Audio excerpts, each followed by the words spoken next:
Hey guys, welcome back to the Pageant Project. My guest for tonight, her time, and it's just gone midday my time, is Zoe McGrady.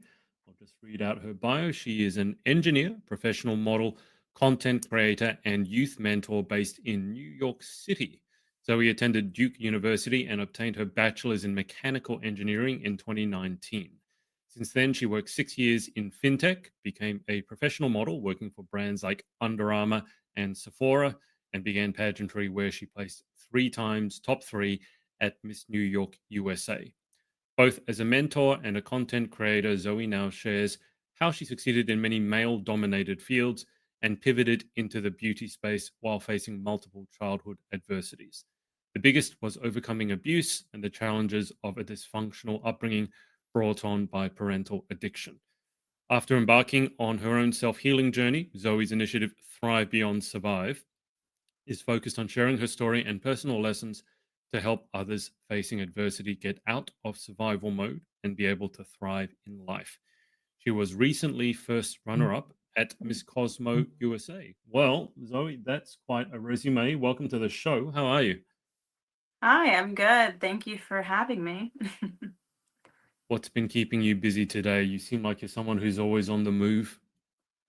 Yeah, I think now because I just do a million and one things instead of just one 9 to 5, I'm like, did a little bit of content creating, some posting, some emails. And I'm also like a night person. So even though it's 9 p.m., I just drank a coffee. So I'm going to probably do some more work once we're done. But yeah, it's been fun. It's freezing cold now here in New York. I'm not excited for winter, but yeah.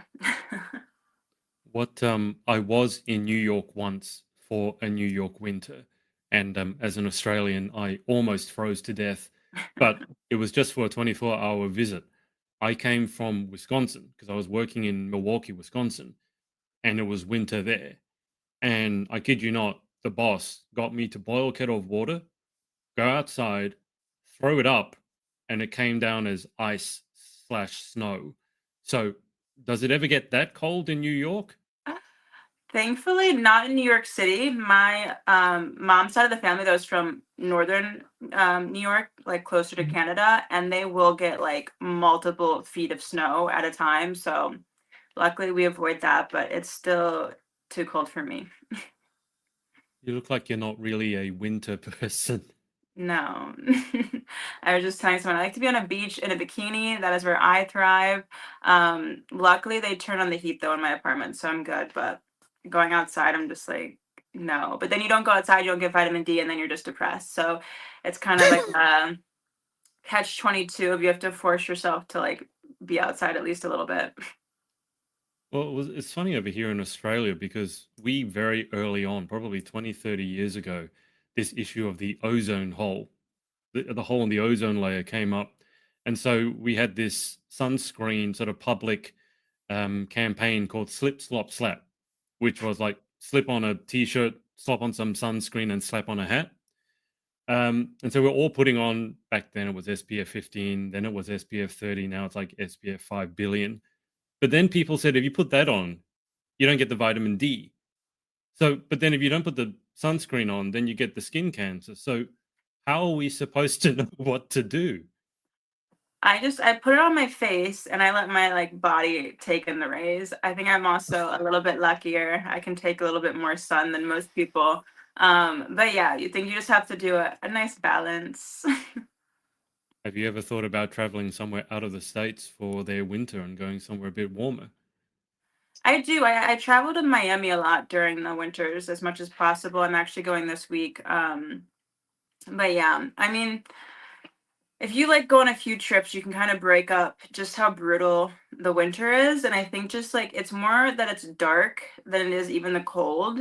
And I started taking vitamin D supplements too, like 2 winters ago, because I think that helps kind of prevent the darkness before it begins. So just gotta do what you can. And then forcing your friends out, I try to like make plans as much as possible to be like, okay, we're still gonna go do stuff and like hang out with people and get that little bit of serotonin. How adapted is New York to having snow? Because I spent a good deal of time over in the UK, And the Brits talk a lot about seasonal affective disorder. So basically, getting super depressed during winter. And I kind of dismissed it until I spent a winter there. And I realized it's really real because if you don't feel like leaving the house because it's cold, miserable, maybe raining outside. And if you don't go outside, maybe you don't get much social life. And then just becomes even worse. But it seemed to me like over there, if it got too hot, things would stop working. If it got too cold, things stopped working. If it rained, things stopped working. Is New York adapted to the winter a bit better than that? Definitely. Definitely. And I tell people too, it's like I grew up in Southern Virginia, but you always had a car. And like in Virginia, if it got like below like 30 degrees Fahrenheit, like people did not expect you to do anything. So I feel like in New York, though, it'll be like 40, 50, and you have to walk half a mile to the grocery store. So it's just like way more difficult to live in the cold, but we've got our buses, we've got our trains, people know how to drive. It's nothing really stops. I don't even know if any like we've even had like a snowstorm that's been bad enough to like shut down stores recently, and at least that I've been up here for like 4 years. So we're adapted, unfortunately. Well, I think New York really is the original city that never sleeps, isn't it? I think actually last time I was in New York, it was about 4 or 5 years ago. It was just before COVID.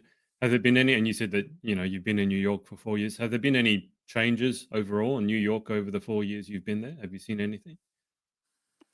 It's weird. I came like I would say towards like the end of COVID, and then it's just kind of like picked back up, which has been nice. Um, I honestly I wouldn't say there's anything too crazy happening. I know the small town America wants to paint it as this like lawless, violent society.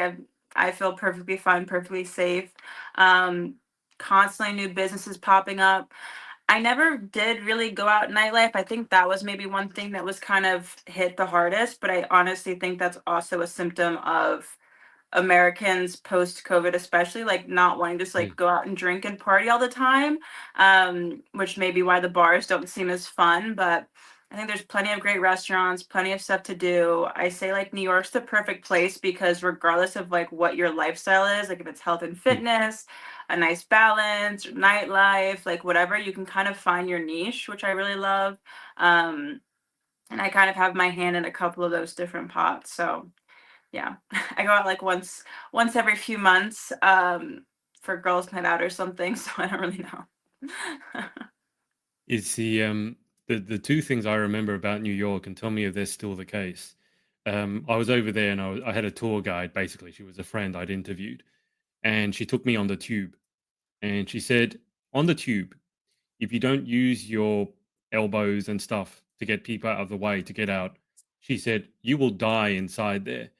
And coming from Australia, we don't really do that. But I realized halfway through the trip that if I didn't start elbowing people out of the way, I was literally going to die in the tube. Is that still the case after COVID? I have not experienced that. I think maybe, yeah, the subways might be a little less packed. I don't know the numbers specifically. I Yeah. no longer have a commute. Like I did commute last year when I was working at a fintech. Um, but nothing too crazy. Like it sometimes gets a little bit packed, but I think just New Yorkers were just always like eyes on the prize. I say like just forward, minding your own business, doing your own thing, and if someone needs help, you'll help them. Otherwise, you just like leave everyone alone. So Yeah. yeah, I don't know if it's that packed anymore. And there's a lot of yeah, because a lot of people are working from home at least part of the weeks as well. So Mm. I think it's just like less commuting overall. It's the food there. The other thing I remember the food. I remember being taken out for food everywhere and pizza. I think that was my first ever deep crust pizza, and it was amazing. I wouldn't say it was good for my waistline, but it was amazing. So is New York food as good as I remember? Yeah, our food is amazing. We have a lot of good Mediterranean food, a lot of good steakhouses, seafoods. Um, I don't eat out that much, so I'm like probably the worst tour guide. Like people ask me for recommendations, and I'm like, I don't know. I can't help you. But there's like some cute like new stuff that pop up all the time. Like there's like this little cafe I go to regularly that has fun coffees and sandwiches and um yeah, occasionally I go to like nicer Mediterranean. seafood-esque restaurants. Italian, obviously, we're really known for Italian food. So really good. There's lots of good cocktails, good lounges, cocktail bars, speakeasies, Mm. just like anything you could want, desserts. Did you say a fun coffee? Yeah, just like one that I get, they call it, it's like an organic peanut butter latte, and I don't know, it's just so good. You can get it hot or cold. I get it with like the whipped cream and like pistachio crumbles on top. Um, it has no like I think added sugar, which is really nice. So just stuff like that I like to Uh, find. my coffee is too basic. I literally just got home from having one and it was black, no sugar. So I feel like I'm missing out here. Can I ask? I'm almost afraid to ask. How much does that coffee cost in American dollars? Because I was shocked by how much my coffee cost. How much does that coffee cost? Well, I also every day I drink just like a black drip coffee with maybe almond milk, and that's honestly now they keep raising it to like $4 or $5 for just a drip coffee. This one from there's only like $7 or $8, and it's pretty large. So it's not too terrible. All right, I just got to That's remember my that's American dollars, which is worth substantially more than Australian dollars. So maybe I'll stop complaining about the price of my coffee. Zoe, let's do this. So you just got back from competing at Miss Cosmo USA. You came first runner up, but then I mentioned a lot of other things in your bio that have absolutely nothing to do with pageantry. You graduated mechanical engineering. I graduated aeronautical engineering. So yeah. I don't remember there being many girls in engineering. I don't know if that's changed, but certainly back in my day, there was like one or two girls.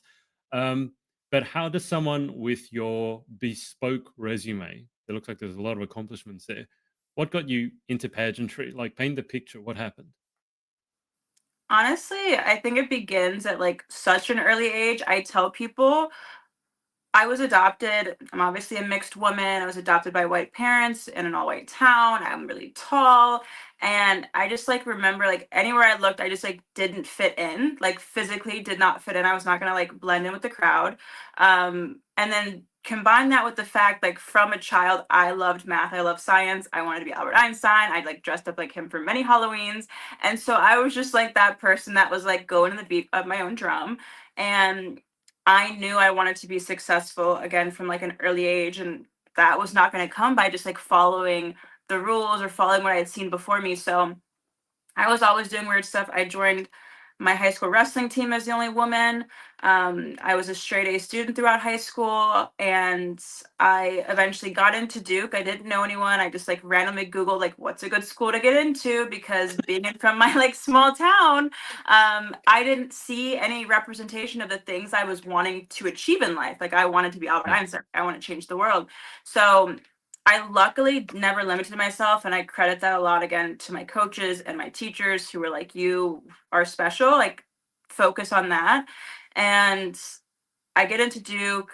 I honestly, as I said, I loved math and science from an early age, but another driving factor was I just felt so gifted even with the opportunity to go there because I didn't know anyone. I was there on scholarship because it's based on financial aid. And I'm like, if other Yeah. people are paying for this, like I want to make sure like I'm getting the Mm. biggest value that I can. And I'm like engineering, regardless of what happens, what I want to pursue in 4 years, I can do anything with an engineering degree. It's like the hardest thing I can think of. And it was. And even though I didn't actually ever um do engineering when I graduated, it has like shaped my brain. It has helped me with so many different things. And as you said, I was one of the few women at the time. I think, out of our group of 60 or 70 mechanical engineers, there was maybe 4 or 5, maybe 5, 8 women. I don't know the exact numbers, but it was small. It was small enough to count very easily. And so that was just one of those instances where I was like, okay, like I'm in this new box, like check off, we can do the wrestling, we can do the engineering. And then I graduate, moved to tech and finance, and then ultimately moved to New York City for my second job out of college. And while I was here, I'm scrolling on Instagram and I see an ad for Miss New York USA. And the other component of this was being a person of color, like in my small town. I genuinely never was viewed myself as being beautiful. I never thought I was personable. A lot of that again was like the stuff that was going on at home and like being told I wasn't a good person and all these crazy things. But then I get around my peers and the guys and they're like, no men are trying to date me. Like, when you see on TV, like at the time, like being a person of color was not the standard of beauty. I've never been a size 0, and I just never thought I could occupy any beauty personality space. And so at like 25 years old in 2022, I see this ad and I'm like, you know what? I have my own job, I have my own money. Like, this seems like a cool opportunity. And again, it's like the universe presented to me via an Instagram ad. And I saw that I just fit in the requirements. I didn't have to have any prerequisites. And I literally signed up being like, you know what, I'm going to go in there. I'm going to tell them I'm a Duke engineer and I'm working in finance and I'm making 6 figures. And like, that was it. I'm just going to go in there and give them my resume. Again, I don't think I'm pretty. I don't think I'm small enough to win, but like maybe, just maybe I can impress someone with my resume. And me, I'm also extremely type A. That's how I have done and accomplished all these things.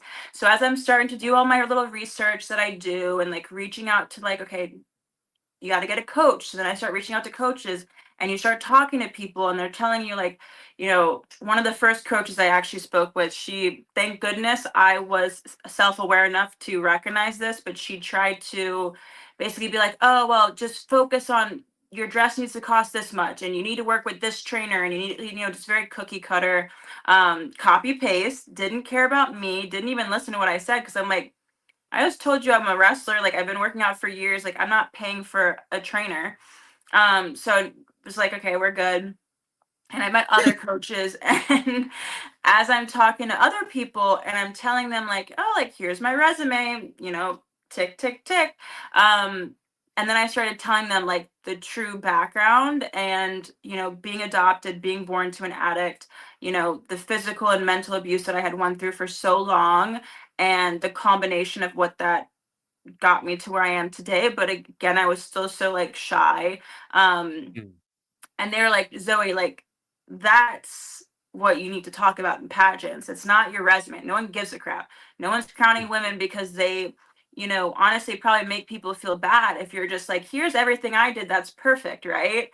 But Yeah. it's the relatability and the inspiration comes from not just being aspirational, but inspirational. And it's if we can show other people the chinks in our armor, like the thing I was so afraid of for so long, because like I need to be perfect. Like that's how people will love me. When you're able to show those chinks, it's like that's when you can invite people in and they can learn from you. Because it's like, okay, she also is not perfect. Her life was not perfect, but she's achieved these things despite that. And so my first year, I obviously was able to go in. I think again, my interview was probably what carried me to first runner up because I was able to say so much and like had like a really good interview.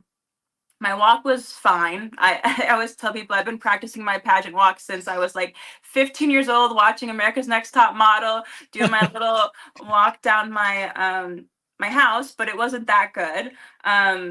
Hair and makeup looked terrible.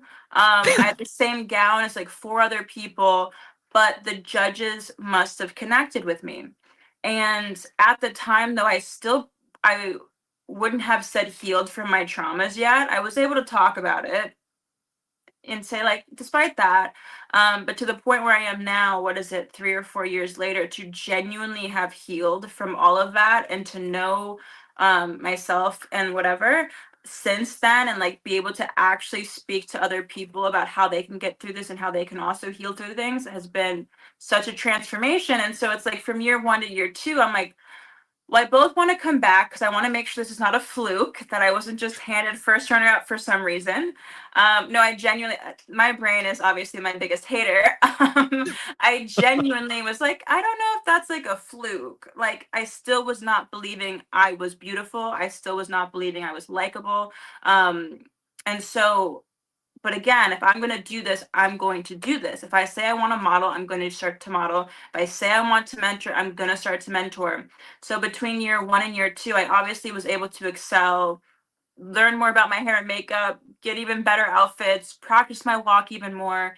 But I also was like, I want to start modeling. I'd never modeled before, and I want to start mentoring.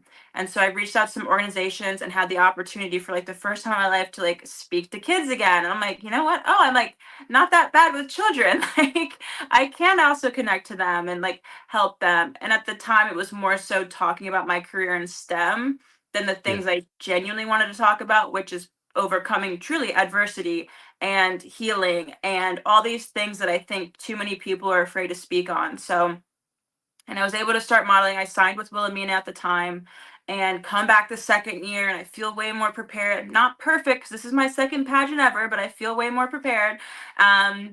And I got first runner up again. And so I'm like, okay, like at this point, I'm like, okay, now it's starting to sting. Like the first time was like a fluke. But this time I'm like, I put in the work, I came back stronger, and I'm first runner up again. And so I'm like, okay, whatever.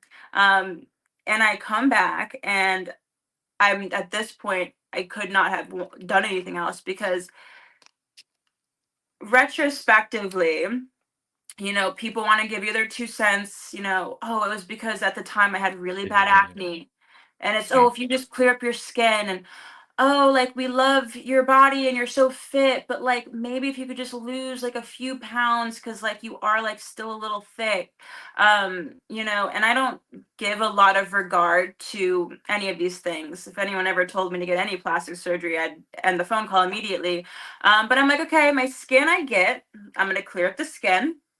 I'll get a little bit better shape. You know, I'm going to come back. I got the full custom gown. I walked every day. I've been talking to over like 1,000 kids. I was a panelist on a Mm. Hobie leadership panel. I was volunteer of the year with this organization, Beat the Streets. And so I'm doing and living the way that I feel like you should be, you know, and also advocating and being a brand ambassador for the organization. Because I think it was at a period of time where pageantry had so much negativity in the press. Yeah. But I've been lucky because I think people know that I'm an intelligent woman, so they don't question my decision. So they're more intrigued about like, well, what do you get? Like, what do you want to do this for? Like, everyone's so excited and was so excited to like hear about my journey and like what I'm doing and whatever.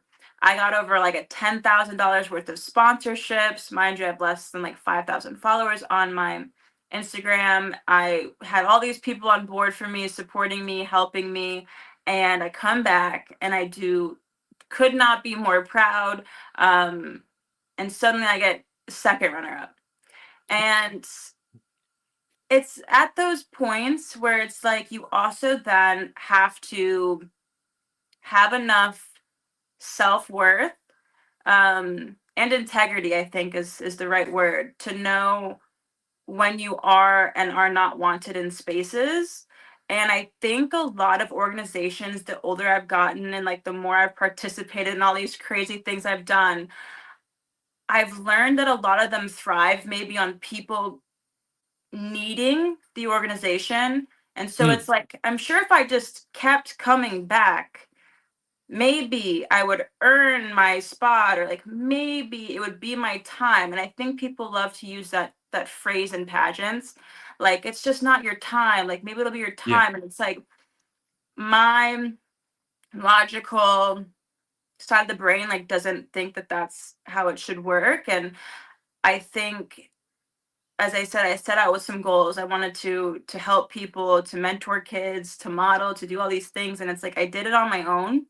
Um, and yeah, so I chose not to compete for Miss New York USA this past year. I didn't. There was some other things I had heard, that I don't think that is for me. At least the state, Miss USA was in shambles.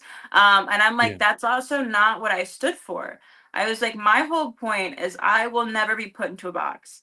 And I Mm. want to use my voice. This is not about Instagram followers for me. It's not about pretty dresses for me. I was just telling someone, I was like, the only clout that I want out of anything is people asking me to speak and them wanting to listen. Mm. Like that is the only thing that I care about. Um, and honestly, connecting with these amazing like brands and stuff who've supported me, it's like really been fun to get that synergy going. But that's it. And so when I see the past 3 Miss USA's be silenced. I'm like, why would I want to pay for this dream that no longer exists? Why would I want Yeah. to participate in this disruption? And so I intentionally, yeah, chose not to compete this last year. And then that was 20 between 2024 and this year 2025. I had not picked up my shoes. I had never done an interview. I was literally trying to sell all my stuff, and I had almost sold my green dress. And what was funny is then you see the Miss USA open call, and I think a bunch of people thought I was going to be doing that. And I was like, Yeah. it's like 3 weeks away. Your girl's been eating good. I'm living in New York City. I haven't worked out in like a month. I'm eating my sweet treats. I'm going out to like the bar. Like I don't have time for this. And so I didn't even apply. And then I get a DM maybe a week later about Miss Cosmo.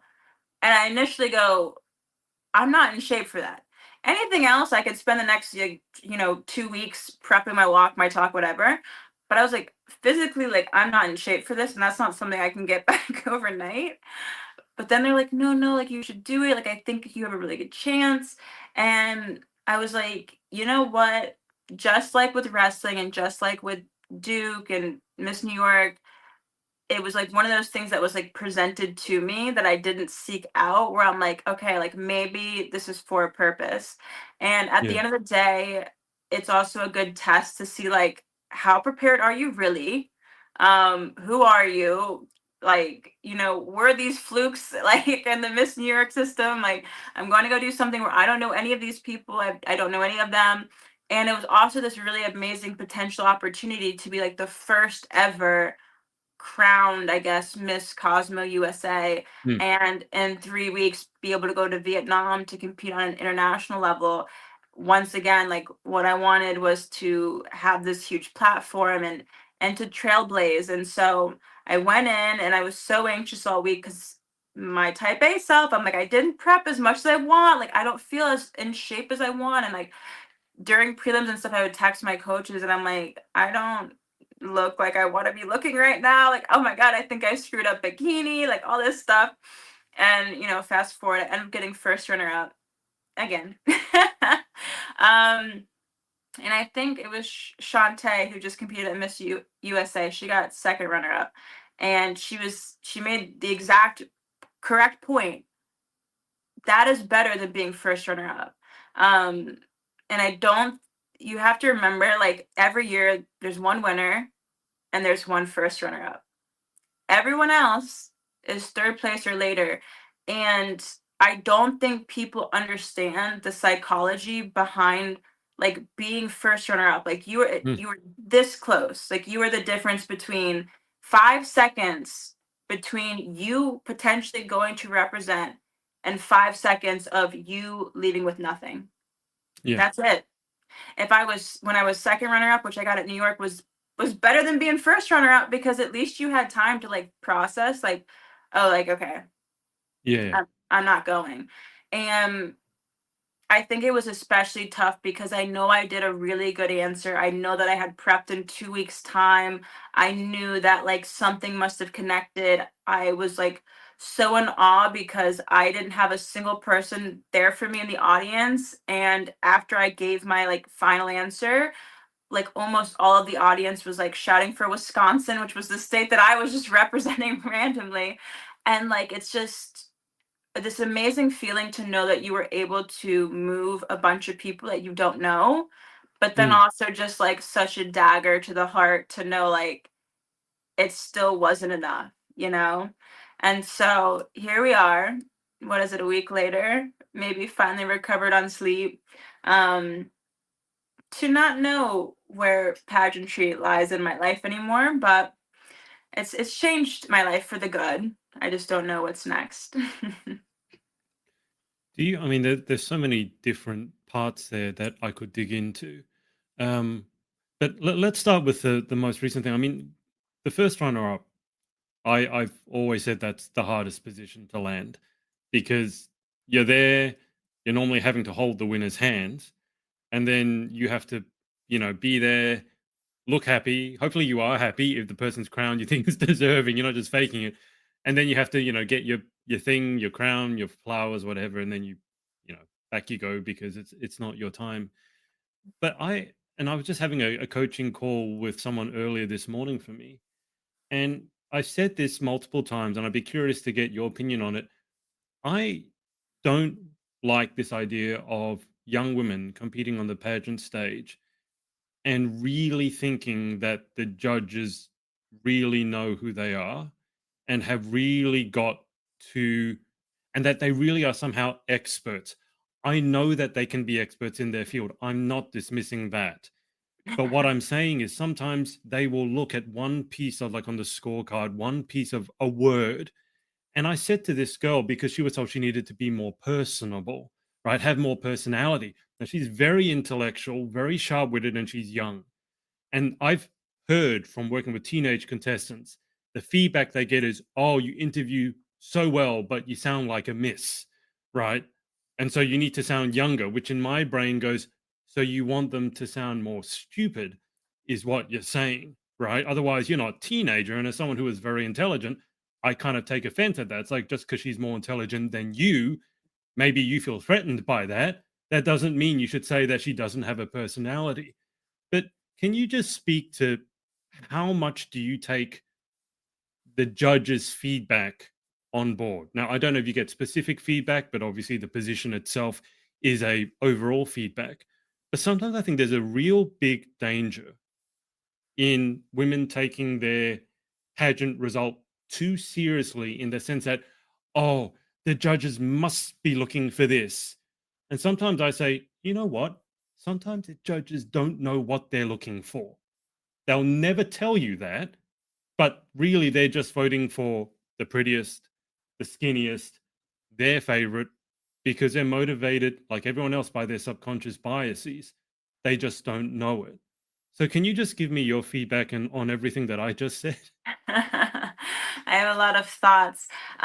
Yes, and I think what is tough, like the girl you just described, I was telling someone, or I was talking to people, first and foremost, actually, I'll say this. When I got to pageant weekend, there's this presumption, I feel like, that you need to be super bubbly and outgoing and all these Yeah. things. Yeah. And as someone who is naturally introverted, and honestly, as I've gotten like a little bit older, I don't know, just like more eyes on me, I guess you could say, I now unfortunately kind of get very anxious when I feel like I'm in situations where people might be like judging or having Mm, presumptions, right? mm, Because when I went to New York, USA, it's like every time I went, I was the returning first runner up. So it's like every girl's gonna what think that she's this, that, or the other, whether it's good or bad. And it's like you come in, and I don't know what these people are thinking, like, oh, she didn't earn it, or all these things. So it's like I'm already so anxious. Um, and so with Miss Cosmo, I know, like, and I'm seeing all these girls and they're all connecting, they're all having fun, they're all bubbly. And a lot of times it seemed like a little fake pageantry, whatever. mm, And I don't do that. Like, I don't put on a front. Um, I truly never am mean to people. I'm just sometimes like in my own shell, like especially when there's a mission at hand. My mission is to win.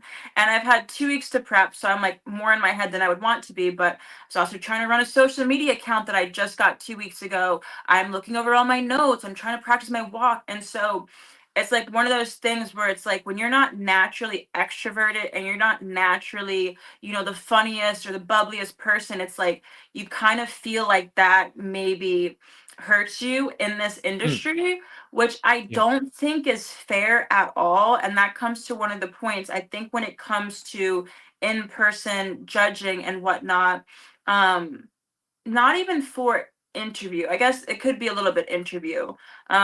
But I'm like, if I get no Miss Congeniality votes, are they gonna see that? Like, do they think she's me? You know what I mean? So it's like these little Yeah. things. Oh, another big thing. I'm like, I'm at Miss Cosmo, and I'm like, I don't have any pictures with the other girls, and it's not because I wasn't talking to or like trying to hang out with them. It's just like I'm like doing my own thing, and they're all like chilling. So it's like, is that being perceived as like she's mean or whatever? And it's like, no, I need like some space to myself, and I just like wasn't Yeah. there for the Yeah. photos. So you just never know how people are going to judge you. And honestly, as a woman in tech, someone who went to Duke University, as a like Black woman, I have had my entire life and even my tech career where it's like people are projecting their insecurities onto you. And people do it was unfortunate.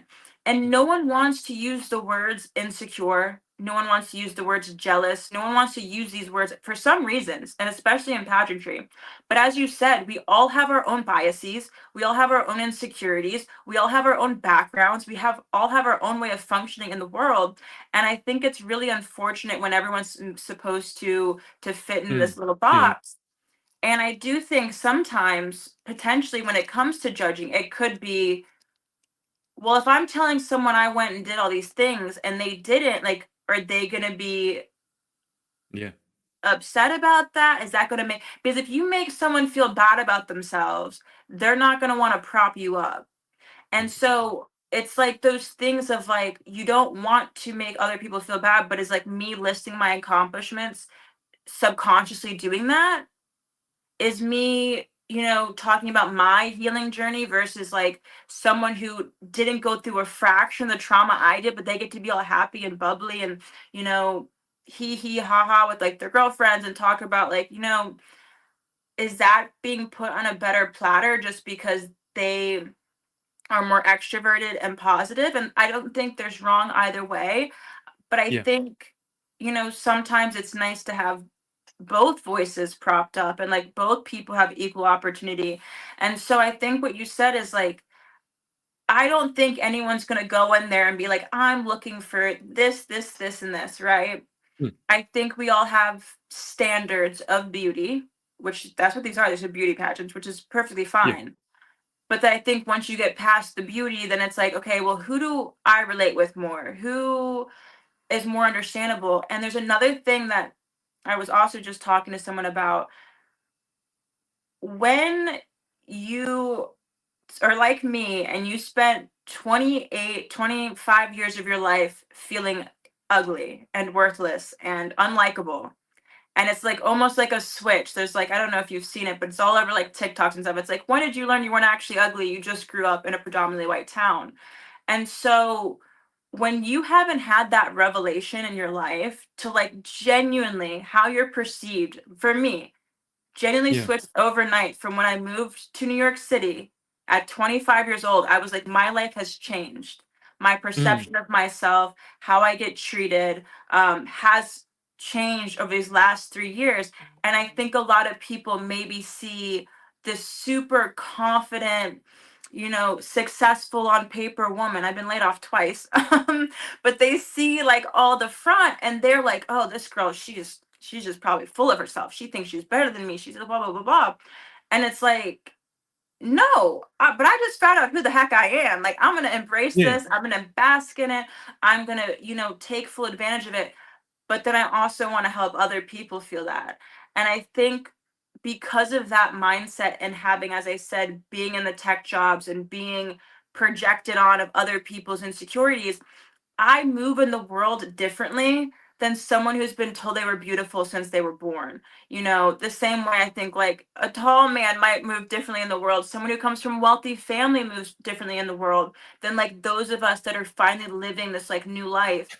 And I don't know if people are addressing the biases that they hold to wanting everyone to be like behave a certain way and not giving grace to those of us that don't fall into those categories. And I think being a smart and intelligent person or just logic or right brain, I do find is a disadvantage a lot, not necessarily for any reason other than like, as I said, like when I went to interview, I'm like, A plus B equals C, baby. Like I tell you these things, you figure like it all adds up. But that's not how real people connect. Like I have to be able to tell a story, which is not how my Yeah. brain naturally operates. Yeah.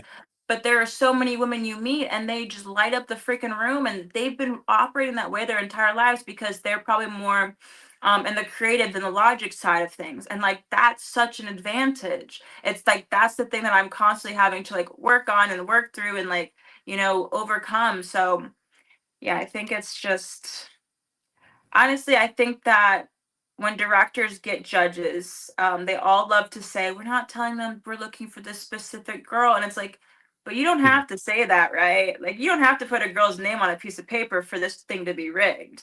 Not Yeah. that like, not that any of them are, but you don't have to be doing all that, right?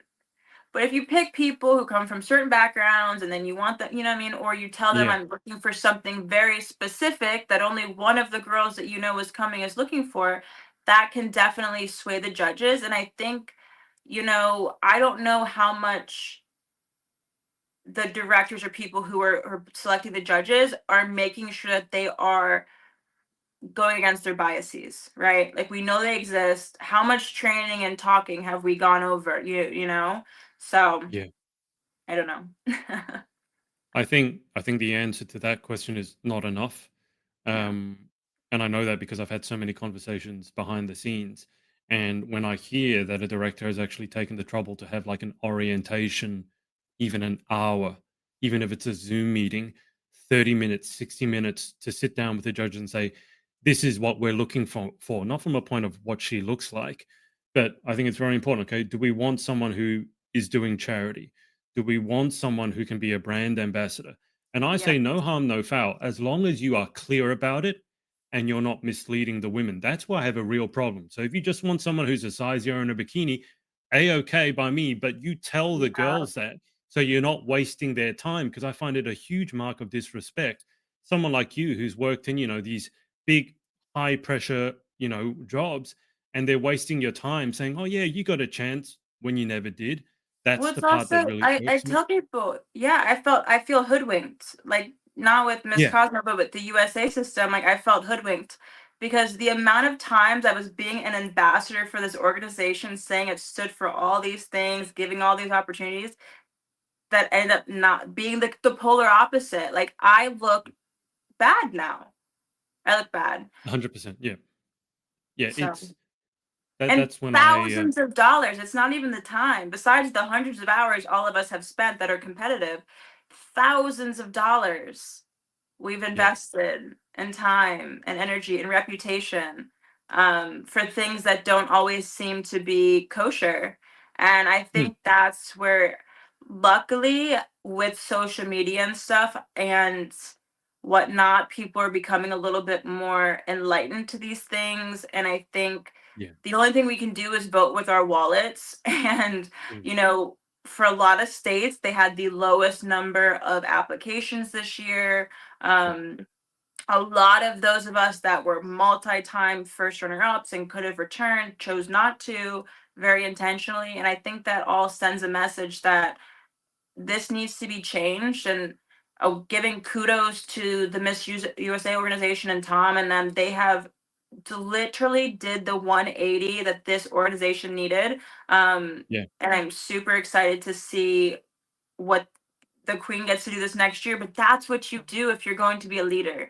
You lead Mm, by example. You're a man of your word. You make it worth our while, so that yeah. when we're giving everything we have, like, it's not something Yeah. small, um that you are honoring that. So I'm really excited for him and our new Miss USA. And hopefully this next year of USA pageants, whoever does decide to compete, they have a much Yeah. better experience.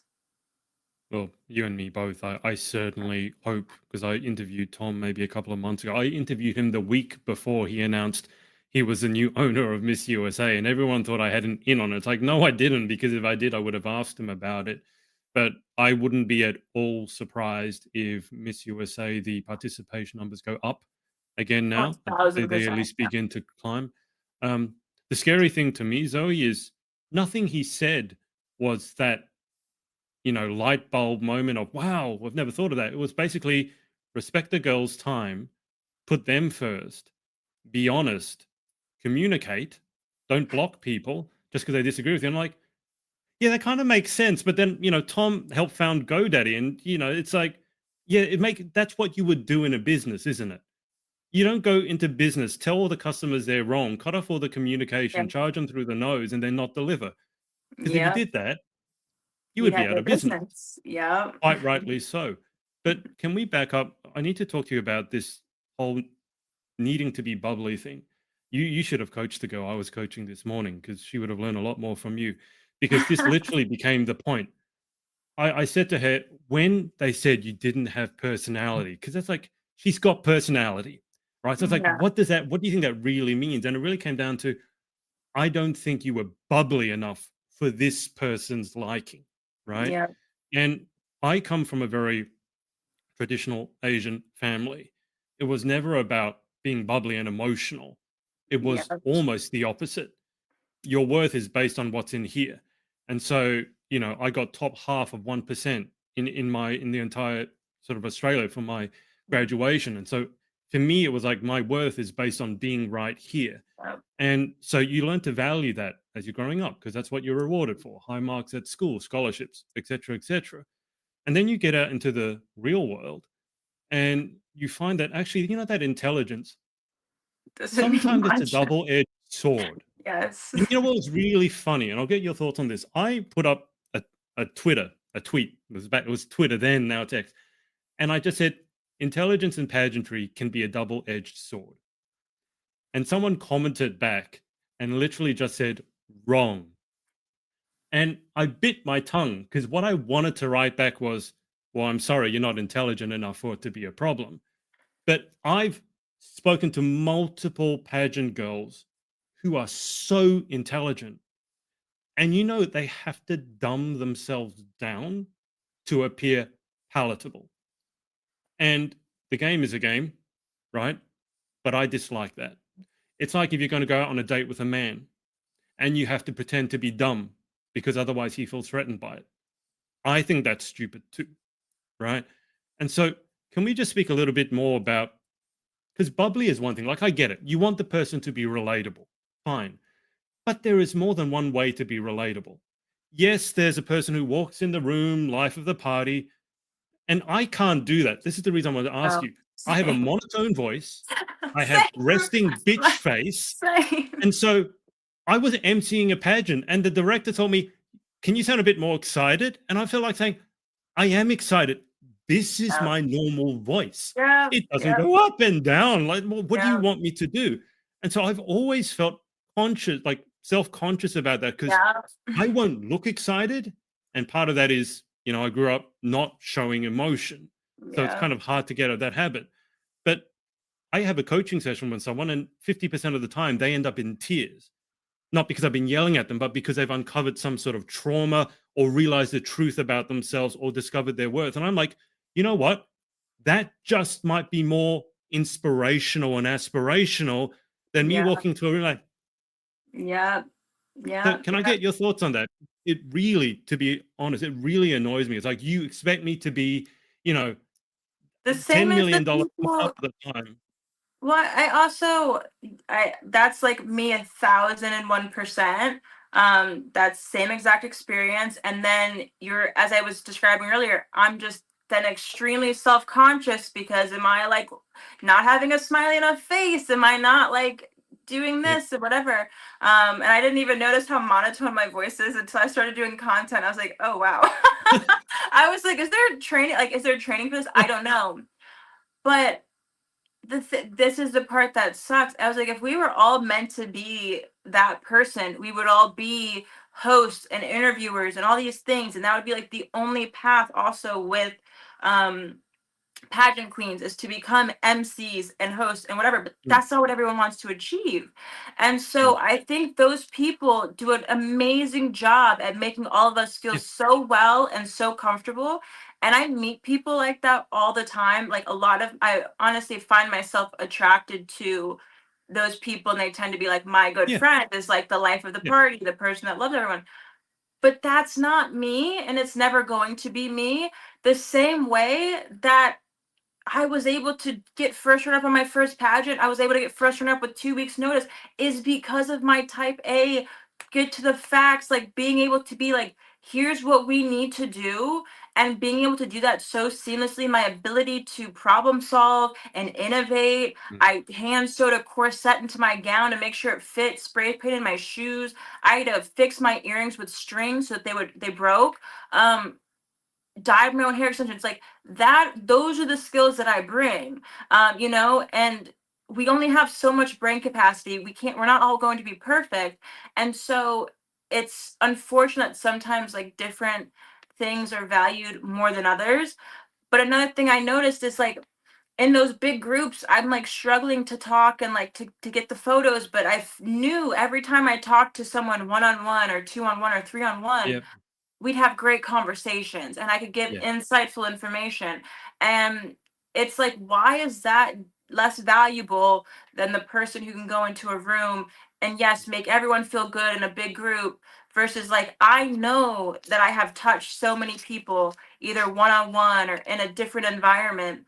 And it's just different ways of being impactful. As you said, it's like, I view myself more as like an insightful friend than Yeah. the personality hire or the happy go lucky or the really positive all the time. And, I think that there's room for all of that within this space. But I guess that's what they say when it's different judge, different day. I don't know how much I believe that, but if you can find someone to do whatever.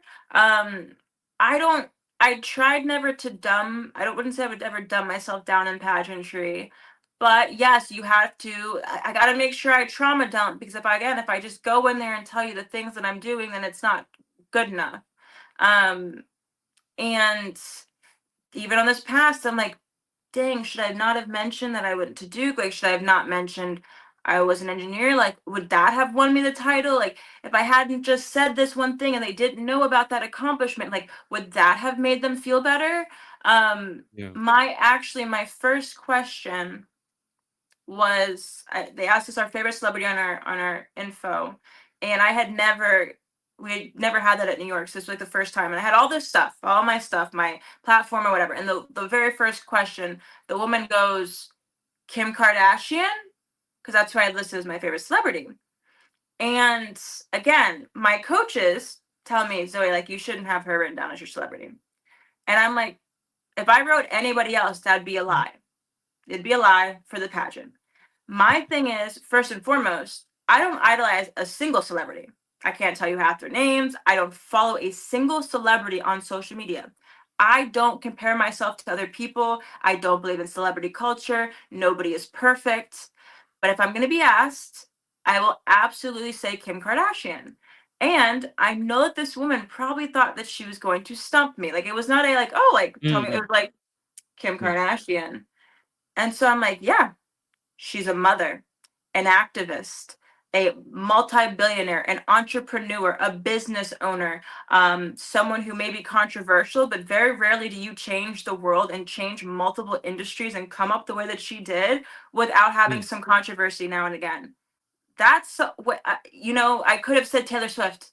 Could Yeah. have made everyone feel comfortable and said Taylor Swift. Could have made everyone feel comfortable and say Melinda Gates. So she worked at Microsoft. Like that's the stuff I could have done to fit into whatever mold. Maybe that would Yeah. have made some of the judges more comfortable. But to be true to myself is Kim Kardashian. And at the end of the day, if people are going to be scared about that and that's not what they're looking for and they want the person who fits into the box, like that's not going to be me.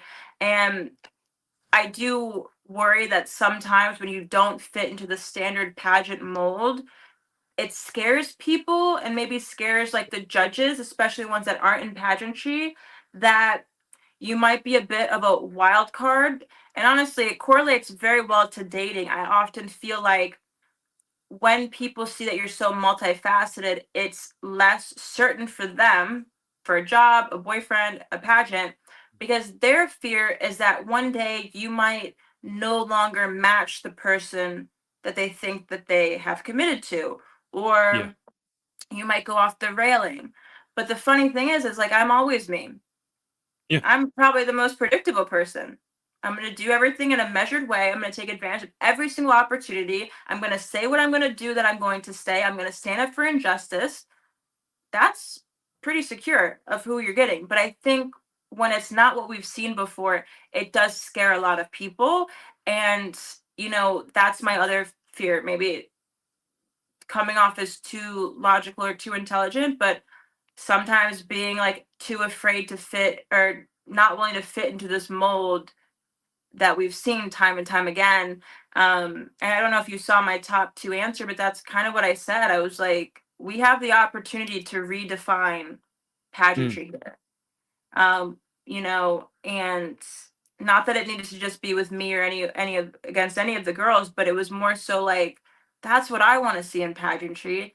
Like Yeah. someone who is going to stand up for what is right, who is actually going to speak on their platform when they leave, someone who is using social media for good. I literally have never, ever photoshopped my photos, never used Facetune.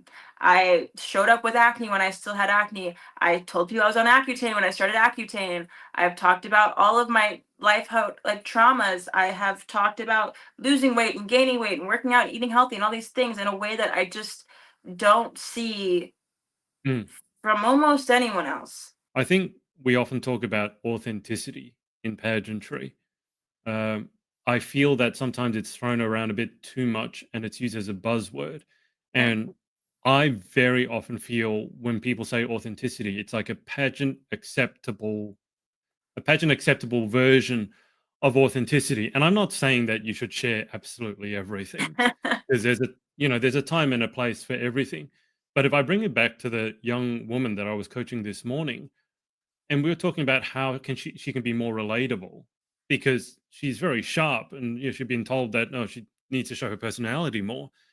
And I was just riffing with her, and I said, to be relatable, you need to share a struggle. That's how people relate to you. They see, oh, you went through that, me too.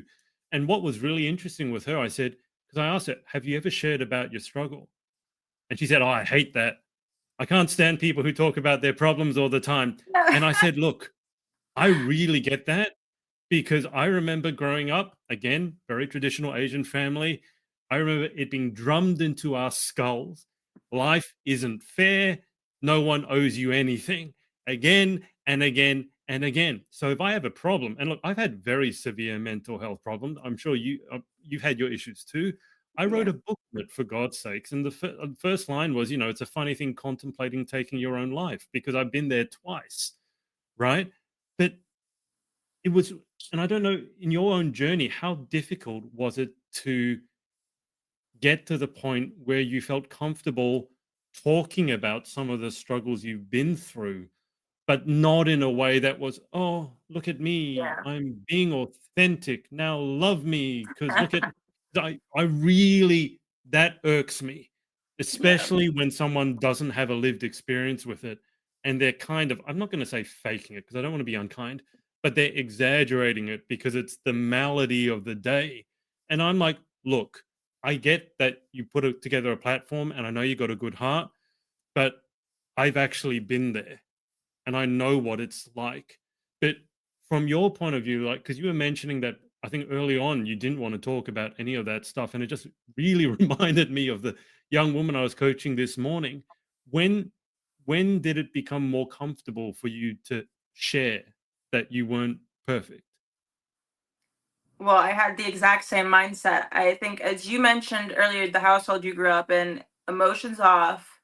The only thing I have to offer this world is my brain. Once I get successful because of STEM, nothing else, then people will love me. That was my mindset literally up Yeah. until maybe like 2 years ago. And I think what happens a lot, first off, yes, authenticity needs to be revoked from a lot of these girls' vocabulary. I'm just going to leave it at that.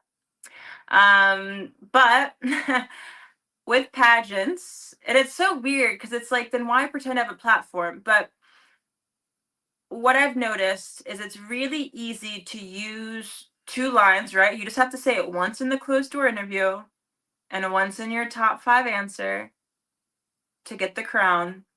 And then you just never have to talk about it again. No one's holding you accountable.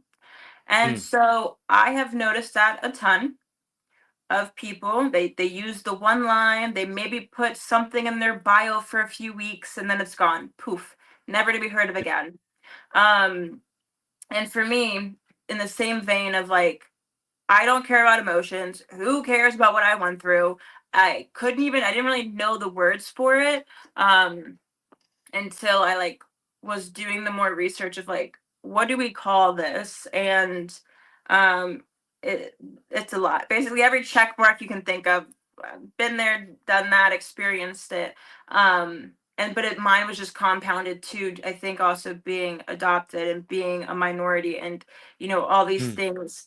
And so I was finally able to put a word on it, like while I was probably between pageant one and pageant two. But the same thing is that you feel like a burden, like it's like trauma. Mm. Anytime you talk about it, it's trauma dumping, which like a lot of times, and again, it sometimes can be like if you haven't actually healed and you don't Yeah. really know why you're saying it.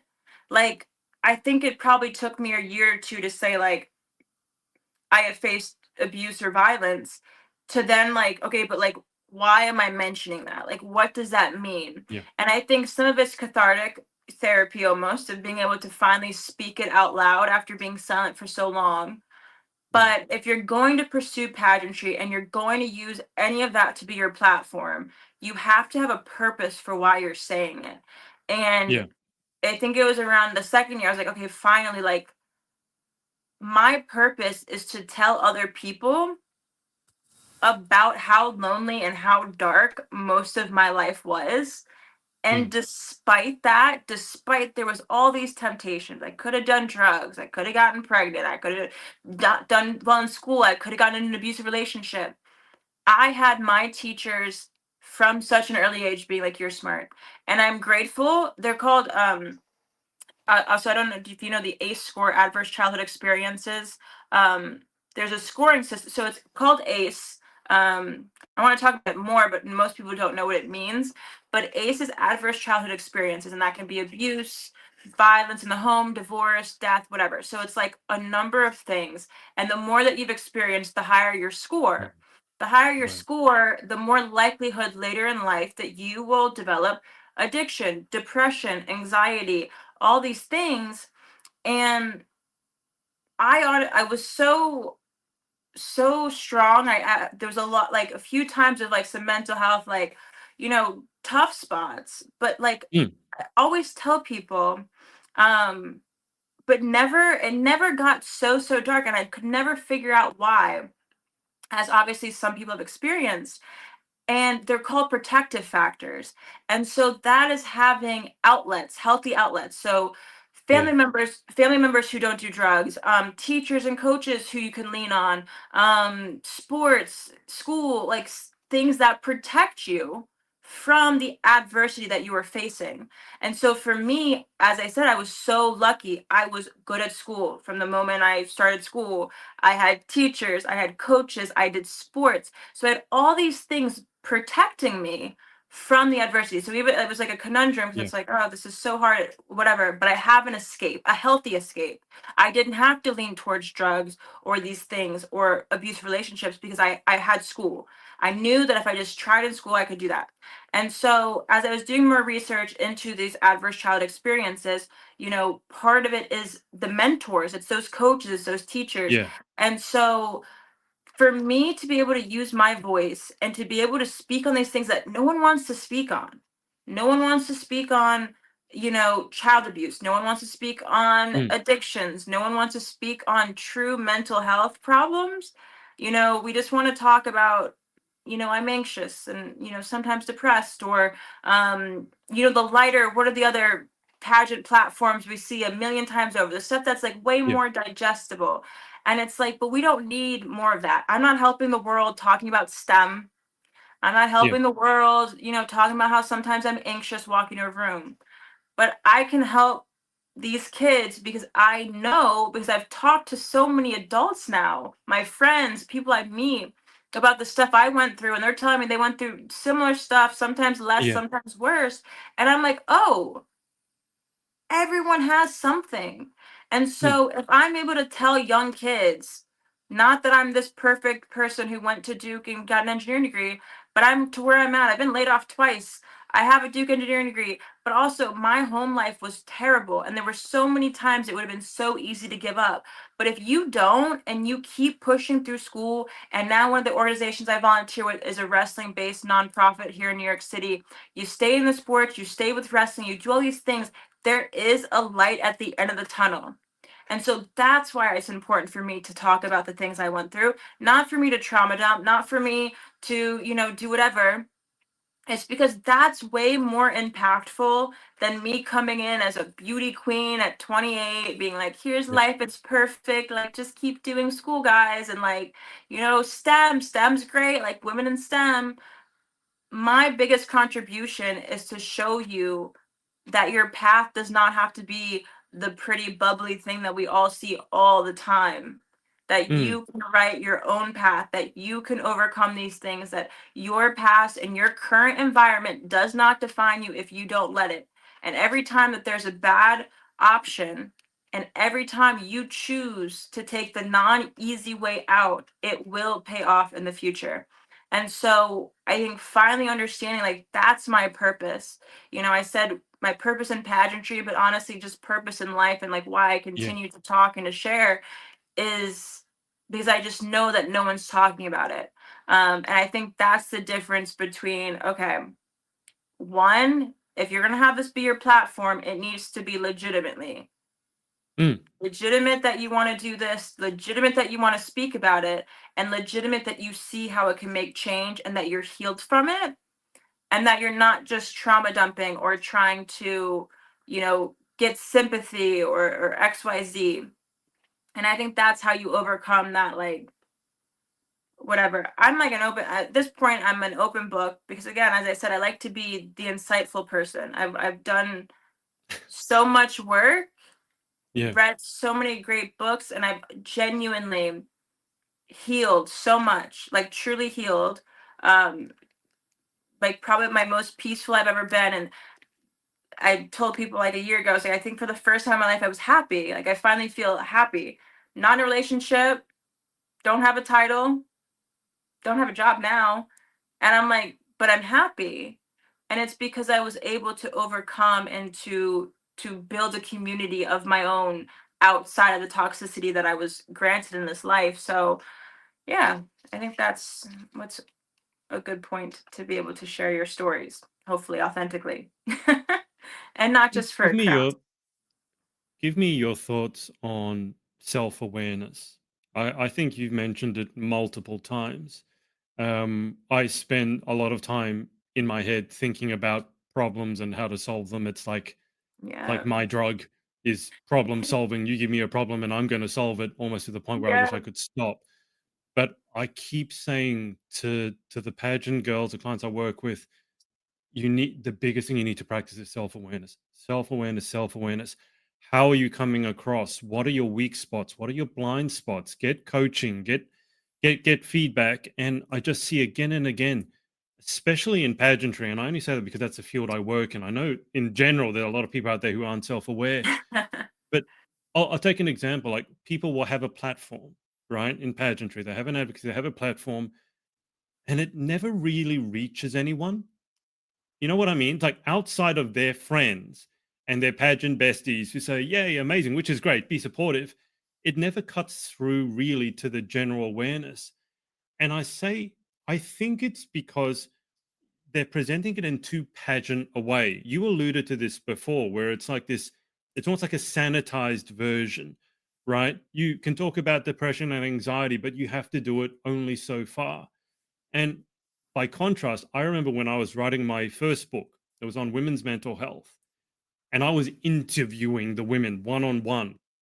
And there was this woman who was in South Africa at the time, and she said her partner at the time pulled a gun on her and fired it at her head and just happened to miss. And she felt the bullet go past her ear into the drywall behind her. And she said, "It was at that moment I thought I had died." I heard that story. And then I heard another story where a woman escaped her abusive partner by jumping off the balcony 2 floors down, went to grab her bag, couldn't pick it up. She was so filled with adrenaline, she didn't realize she had smashed her wrist. She started running away. Her partner jumped off after her. The only reason he didn't catch her, by this time she was already bloodied, beaten up to a pulp.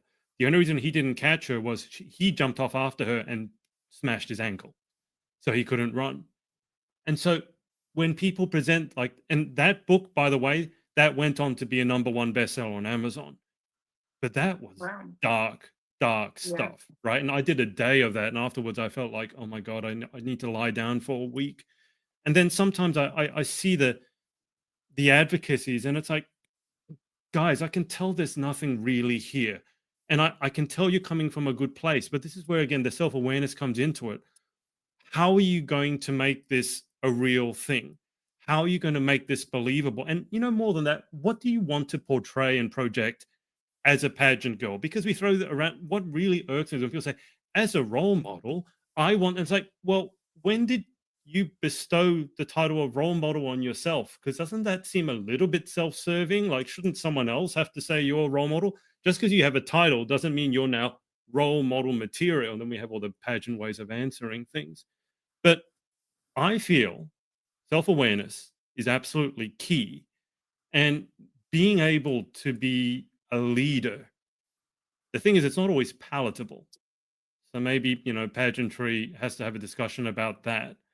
But how important in your life's journey has building that self awareness been?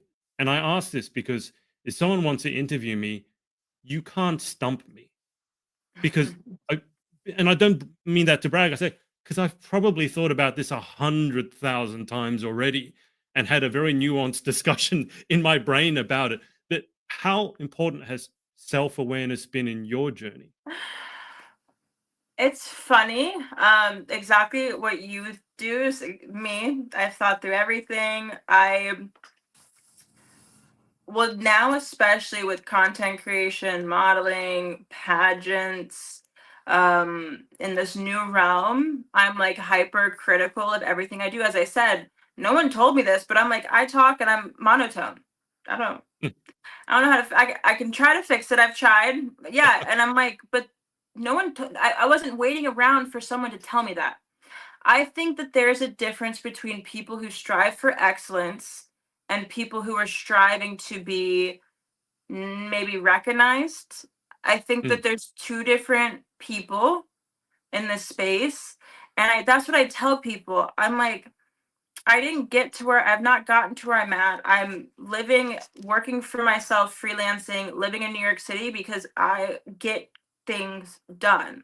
And I'm a doer. I am, someone who doesn't just like wait around for opportunities. I take advantage of every single opportunity that comes my way. And as I said, I think sometimes a lot of these traits we don't like to see them in women. We don't like to see them mm, in pageantry, like certain qualities. And it's like, but that's also why you don't see a lot of women in STEM.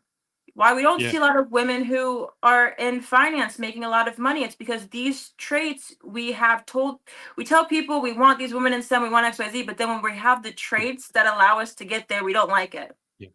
Yeah. And my self-awareness is for like as early as I can remember, I think probably being told that, I'm a problem, I'm this, I'm that. And I'm like, well, I'm like doing everything I can, like, trying. And what was kind of funny is this past year since I was on The Bachelor, like people are like cyberbullying you online, they like want to send you stuff and be like, blah, blah, blah. You make this weird facial expression, or like you look like a man, or like all these crazy things. And well, what's fun? Well, first off, someone was like, people would be like, well, something about me not working as an engineer, like something about a model. And I was like, oh no, I get paid for my face. Like, don't know what to, like, is that supposed to be an insult?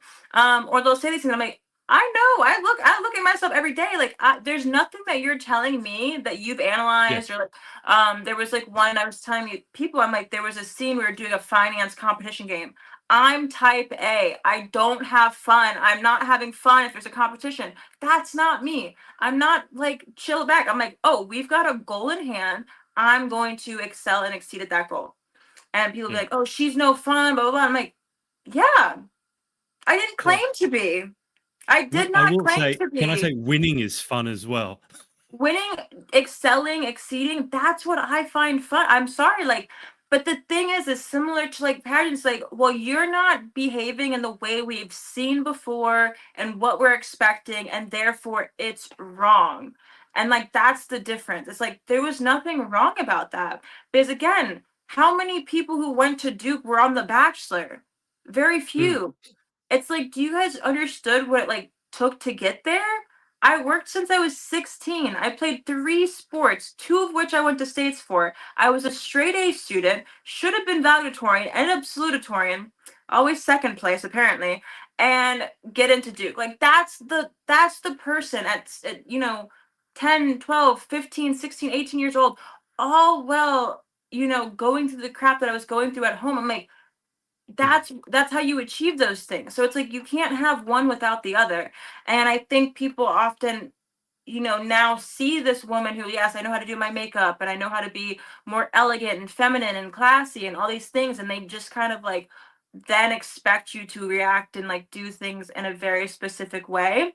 Um, which I'm also like aware enough to be like, I don't know, my brain just doesn't operate like that. Like I don't go to a situation, I can't just, you know, be this bubbly whatever person. Like sometimes I'm like, a little anxious. I'm introverted. I just want to chill in the corner. I'm thinking about like, oh, how am I looking right now? Like I'm, social media, like, oh, this would be good for this, and like posting at the right time. There's just all this, there's constant thoughts going on in my brain about every single thing I do every single day. And I don't think that's true for a lot of people. It sounds like it's true for you, but it's like it's a catch 22. As I said, it allows me to Yeah. excel in so much stuff, but it's also so debilitating when you can't just like shut it off and like not be thinking. And I think it's also probably the pressure growing up of like, to be perfect and to be high Yeah. achieving Yeah. that you've lived for the last, 20, 30, 40 years, where it's like, well, how am I just supposed to turn off that portion that's built Mm. me? Um, and I will say though, part of the self-awareness process and a part of the healing process has been what traits are from trauma that I want to keep and which ones do I need to unlearn? Like that is a big thing I've had to do over the last few years. Um, I told my sister and we're like, we just need help figure out like what's normal. A lot of times when it comes to friendships and relationships, because when you don't see those things, like people take advantage and like assume we all know how to interact with other people. We all know how to build friends. And it's like, I didn't have girlfriends probably till I was like 25, 26. Like I don't know how to interact really in these spaces. So it's just like that's it too. It's like, okay, well, I have this trait and it's good for this, but it's bad for that. And like, when do I turn it on and when do I turn it off? And like, do I want to keep it? Do I not want to have Yeah. this? So that is a big part of the healing. And I think some of that can be helped with therapists. Some of it Mm. can be like emulating what I see from my friends who have healthy lives and healthy relationships. Um, Mm.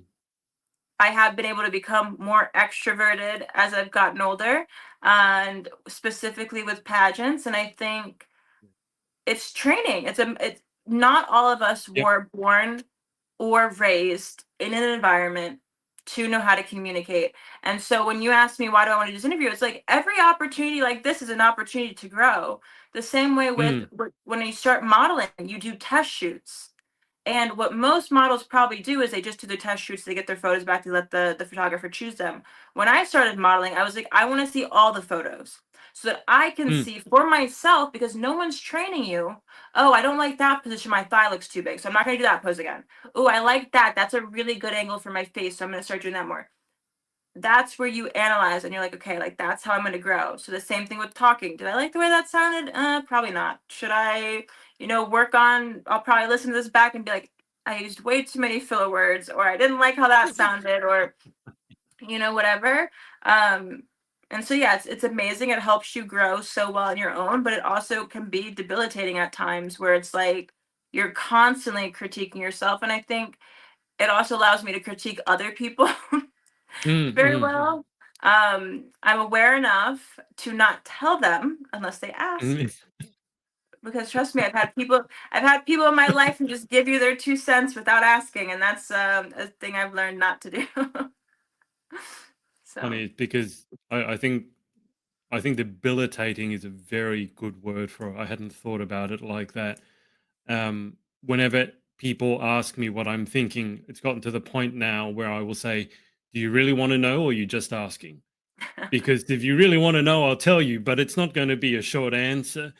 Um, and it's weird what you say about you go to the modeling.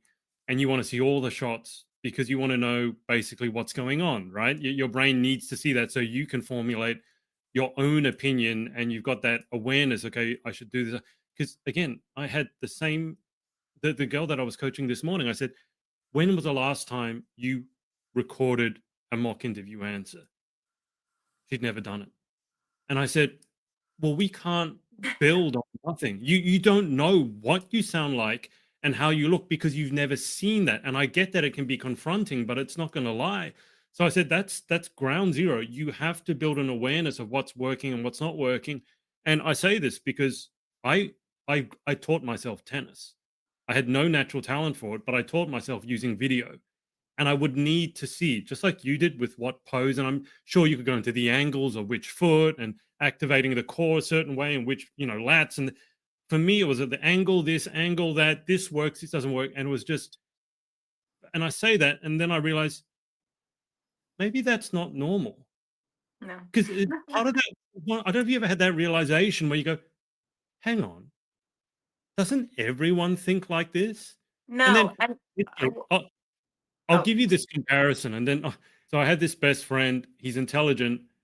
But let me give you the scenario. I get a text from him and he says, I got coffee. Do you know how to use it? Okay, so I thought that's an odd question because he drinks coffee every day, multiple times. And I said, what do you mean? And he said, well, this client got me a gift. He sent me coffee and I don't know how to use it. I said, can you send me a photo? So I don't know. Is it beans? Is it like what? So you know what he sends me a photo of? He sends me a photo of the box, like the outside of the box. Like I said, what am I supposed to do with a photo of the outside? Like, I need to see it. It was, but what struck me about it was he's drunk coffee every day of his life, and he's never given any thought to where does coffee come from? How does it get into my cup? Did you know it was the seeds of a fruit? It's roasted. It's got to be ground up, and to me, it was just I caught myself going, "Hang on, he's not dumb, but yeah. his brain can switch off." Me, you talk about, time zones with social media and posting. I'm looking at and I'm trying to juggle Australia, UK, Eastern, Central, Pacific. Where's a time zone for this, this, this? And people are like, oh, I just post. And I envy that because Right. I just think you would sleep so much better at night. Yeah. My sleep quality is horrid, right? And people say it's the coffee you drink. It's like you don't understand. The coffee does nothing for me. I can't turn this thing off. So, I mean, Well, I was did you telling ever? someone, I think what it is, it's like some people are self-sufficient and resourceful and other people aren't. And I think there's pros and cons to both. But Yeah, like probably similar to you, I'm like, I am going to what I did this with my first job when I switched to finance, did it with pageants. The way my brain works, and again, it's probably a bit of a trauma response, I'm going to learn everything I can on my own. So by the point where I'm reaching out to someone else or a professional, it's to get like their maximum knowledge. Like I don't go yeah. to people asking them for willy-nilly whatever. Similarly, I had a Duke friend, but we were still in college. He's like asking us how to turn on the faucet at like the hotel we were staying at. And it's like we all got into Duke, but I'm just like I couldn't even imagine that. I couldn't even imagine asking someone that, right? Like I'm going to sit here for probably Yeah, 5 minutes trying to figure it out. And if yeah, it really is that hard, but it wasn't. And so it is interesting to know that people operate just so differently. And I think that my biggest gripe with it is like people don't acknowledge that um how self-sufficient you are, as I said, because it also pertains to like you're probably like a little bit less social, right? Because I don't want to just yeah, go and talk and waste time asking other people stuff I can figure out on my own. I go and ask you when it's like, okay, you're now I'm at your knowledge base, like how do I get here? Same thing with walking practice. I think I've over the last 4 years maybe done 4 sessions in person. yeah, yeah, But did I go to YouTube and did I see how does the body move? Okay, now I see 5 different queens. Okay, what's the common denominator? What makes this Mm, person a little bit better? Oh, okay, I'm gonna add in that turn. Okay, how is my body looking different yeah. than theirs? Um, Again, that's just how my brain operates. But other people, they're like, well, I need someone else to tell me I'm doing this correctly. And they will book, those 10, 15, 20 sessions a season. And it's just different. But I think it's about being resourceful. I don't know about you, but also not growing up with like not a ton of money, not a ton of resources, like knowing that you need to get there on your own. I'm like, okay, well, I'm gonna do this for free. Like YouTube's free. Mm. But other people don't throw the money at the problem. So I don't know. It's just that is an interesting thing I noticed, and I tend to sometimes get kind of annoyed with people who seem to not be able to help themselves at all. Um, but I guess it's not that's also not a problem, right? Because they feel more secure to reach Yeah. out to other Yeah. people. And like that is a really good skill to have and like a really good way to be living versus like trying to be so miss independent because you do miss out on those moments to have like those bonds and whatnot. Um so I mean, it's give and take, isn't it? I mean, there's no one perfect way of being. I will say, and this sounds horrible as a coach, I do get confused when people want to book like 5 sessions or 10 sessions before they've even had one. And I often feel like you only need one session with me because I'm going to sort you out. I'll tell you what to work on, and then you got to go away and work on it. You don't need me to sit here and work on it with you, do you? And so I really don't, because when you said like you had maybe 4 sessions, my immediate thought was that, and that's enough because you do the work in between. You look at the YouTube, you figure it out for yourself.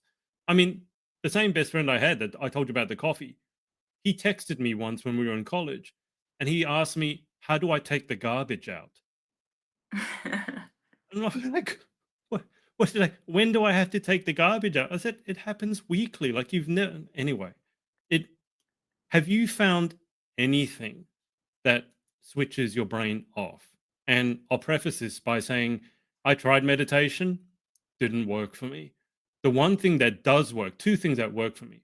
One is tennis, because I can just be in the moment, hit the ball, and think about that. That's my meditation. The other thing, weirdly enough, was weightlifting. I took up Olympic yeah. weightlifting Yeah. during the CrossFit craze, and I was never a weightlifter growing up because Asian, don't go to the gym. That's a waste of time. And I just thought, oh, let's try doing this. Like, how hard can it be?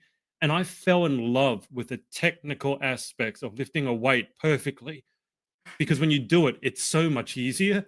When you do it wrong, it's either harder or you drop it on your foot. So you have to concentrate and you know when you get it right, and it's an amazing feeling. Those two things for me help my brain switch off. I'm just curious, have you found anything that helps turn the noggin off? I also can't meditate.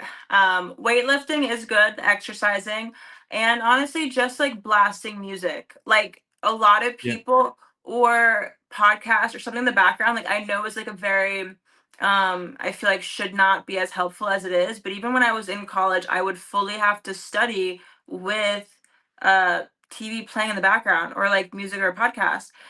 Mm, And I know there were people that like they couldn't even have someone like moving a chair, they wouldn't be able to focus. And I yeah. do think it's because when you're all of our brains are wired so differently. The same thing with caffeine intake.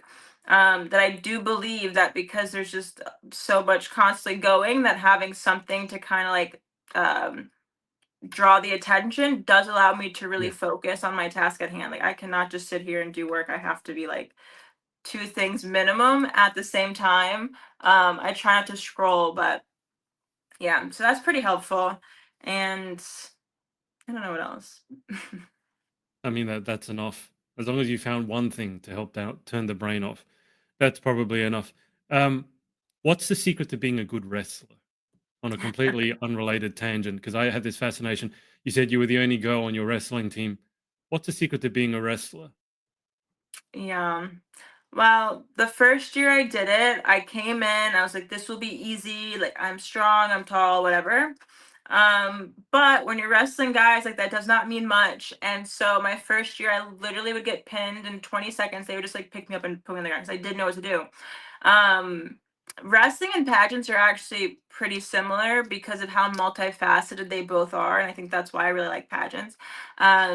Because it's wrestling is both an individual and a team sport. You have to have both endurance as well as strength. You Mm. have to have technique, um, and so much self, what's the word? No, I forgot the word. Reliance. And every week, because you have to make a specific weight. It's not about how you look. With pageants, it's more about how you look, but you have to Yeah. make a very specific weight, which sometimes means like you could eat 2 bags of gummy bears, but you can't drink water because the water weighs more than the gummy bears. You have to, we would go have our like 1 or 2 hour practice of both technique, maybe a little bit of running, a little bit of lifting, and then I would go spend another hour at the gym afterwards lifting to lose off those extra pounds. Back then, it was definitely like not the healthiest of sports where like you try Yeah. to cut weight every week. Um, but I would say that was like such a mental struggle to go through, especially like also then having to go do school. And I didn't even know this until like I guess these last couple years. It's like your brain uses a lot of calories. So Mm. when you're not eating and then you're trying to Your brain doesn't work. function, yeah, or not having carbs or sugar is another big thing. So I was like so irritable the entire wrestling season. But I came back and I was like, I'm going to do this because everyone obviously expects me to quit. And so, learning a little bit more about the technique, really focusing on diet, exercise, like lifting, specifically for me, probably arms at the time, not as much Mm. glutes, because I was going against men, so they would be stronger upper body. And by my like 4th year, I was winning about half my matches, which was pretty good. Um, but yeah, the biggest thing was like learning a little bit like some moves. I wasn't ever that good, and I think at that time I was still not as I don't know, not as not hardworking, but maybe not 100% committed because I knew I was not going to the Olympics for wrestling. It was more of like Yeah. this is just to push myself for the time being. Yeah. And I'm sure I could have done more technique wise, but I was always like a little bit awkward and like not that coordinated. So I kind of wrestled like a heavyweight, which, as I said, I still won a lot of matches. I didn't get pinned, I think, by my 2nd or 3rd year. So it's kind of like the little wins. Like I'm like clearly wrestling guys, like we do what we can. And I was of course in the most competitive weight class. I was 138. And I think 138, like 145 are like the exact pounds for like men in high like middle school and high school. So um yeah, it's a lot. So like it's similar like the pageants where it's like the walking, the talking, the physique, the beauty, the hair, the Yeah. skin. Um which is fun. I think that's also what allows my brain to shut off is when I have so many different like things to be Yeah. focused on. Like that's when I'm like most excited and like get the most energy honestly. If you were to pen your autobiography tonight, what would you call it? Oh, good question. I don't know. See, this is where I'm It's like not quick on my feet. Um, I only ask because there's so many different facets. So I'd be dying to know, and you can answer this later, because I think it's a bit mean to put you on the spot like that, because it's not, it's not that simple. But I just think when someone is as multifaceted as yourself, and you have the story like you do, I'd be fascinated to know if you ever come up with a title that you really think hits home. I'm willing to bet it will hit you like one night when you're trying to sleep, or you're in the shower, or you're driving. Because that's like, it's all me. It just hits me like, normally in the shower when I can't write it down. That's normally when a good idea will hit me. But I let know. me know. Yeah, I will. I need to write a story one day. We'll see. We'll see when there's a finale. Just before, because I've had you on for almost an hour and a half now. We'll be going on 2 hours soon. So I It's want to all be good. cognizant of your time. Just before we get to the final 10, is there anyone you want to give a shout out to randomly, or say thank you to for supporting you along your journey? Ooh. Yes, I am really grateful. I obviously my sister, she and I were like polar opposites growing up, like probably hated each other, and it wasn't until we got older and I think really had empathy for one another, and she was able to take more of a stand up for yourself from me, and I was able to take more of a like lower my chink and like my armor with her. So Yeah. she's like my best friend now. We always support each other unconditionally. I have a couple of pageant coaches, Jules Meyer with PR pageant coaches, Jimmy with the Queen's Conversation, Carlos, who again, just like when I'm like, hey, I'm gonna go do this crazy thing, like they're supporting me unconditionally. And then I have oh no, hold on. You didn't pay the power bill. No, I have a light, and I guess it It died. didn't just blow out, did it? No, it died because it's been. I didn't have it plugged in. Um, This is so weird. I can't see you at all, but I know you're still there. oh, okay, Oh, there you go. yeah. Uh, and then I have all my sponsors: my dentist, Coliseum Dental, Akidi and Tasso at Aeon Aesthetics. Yeah, they're just like they're like anytime I have something big coming up, like it's been so amazing to be able to be like, hey, I'm doing this thing, whether it be pageant, bachelor, life, and like just having people that are supporting me like no matter what has been really amazing. All right. Final 10. Let's see if the light stays on for this. It was Number like, one, what is your favorite word? ooh, what is it? 2 words? I like Renaissance woman. Actually, that'll be the name of Okay. my book. We can go with Renaissance woman. I like that. Number two, what is your least favorite word? Ooh, um, hmm, fake, inauthentic. In life, what gets you excited? What turns you on? Ooh. I just love to prove to myself like all the crap that I can do. Like every time you do something new and you're able to achieve it or like excel at it, it's like you've just checked off this new box, you've gained these new skills, and it's just been so much fun. Like collecting skills is what I like to call it. That's my favorite thing to do. What about what turns you off? Oh, um,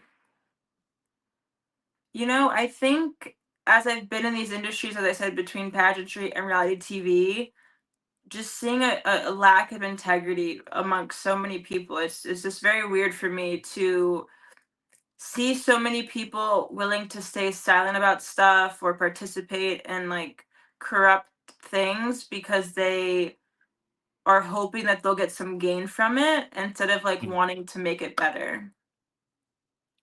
What sound or noise do you love? I love Meg the Stallion. That's fair enough.